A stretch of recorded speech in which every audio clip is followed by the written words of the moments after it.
এখানে হচ্ছে proctorial team আছে, একজন অ্যাসিস্ট্যান্ট প্রক্টরও আছে। হ্যাঁ, তো তারা এটা আসলে দেখবে এই বিষয়গুলো হচ্ছে আচরণবিধি লঙ্ঘন হচ্ছে কি হচ্ছে না, এটা প্রক্টোরিয়াল টিমের কাজ। আমরা তাদেরকে হেল্প করতেছি, অ্যাসিস্ট করতেছি।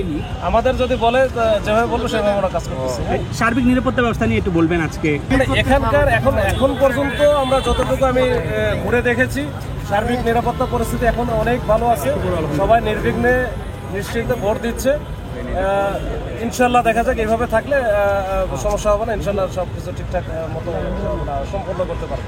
সাধারণ মানুষের জন্য কি নির্দেশনা আছে, যারা এখানে ঢাকা মেডিকেল বা আশপাশে যারা জরুরি ইয়াতে আছে তাদের জন্য কি নির্দেশনা?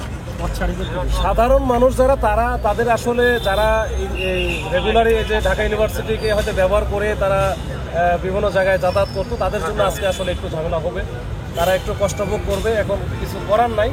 এখন যেহেতু আজকে একটা দিন তাদেরকে একটু কষ্ট করতে হবে, এরপরে কাল থেকে তো তারা আবার স্বাভাবিকভাবে কাজ করতে পারবে। আমাদের সব দিক দিয়ে খোলা আছে। এটা ঢাকা মেডিকেল সারা ঢাকায় যে কোনো দিক দিয়ে যাইতে পারবে, জাস্ট খালি ঢাকা ইউনিভার্সিটির ভিতর দিয়ে না গেলেই হবে।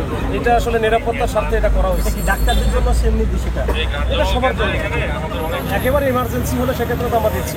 আচ্ছা, একটা বিষয় একটু বলি মাসুদ ভাই, যারা অনেকে আছে যাদের কার্ড নাই বা তারা ঢোকার জন্য চেষ্টা করতেছে, তো তাদের বিষয়ে কি বলবেন? যারা কার্ড নাই তারা ঢোকার চেষ্টা করতে ঢুকতে দেবো। কালকে রাতে দেখলাম আমরা কপি কার্ড, যারা ভুয়া কার্ড মানে একজনকে ধরা হয়েছে। আমরা ধরেছি এবং ওইটা নিয়ে আমরা কাজও করতেছি।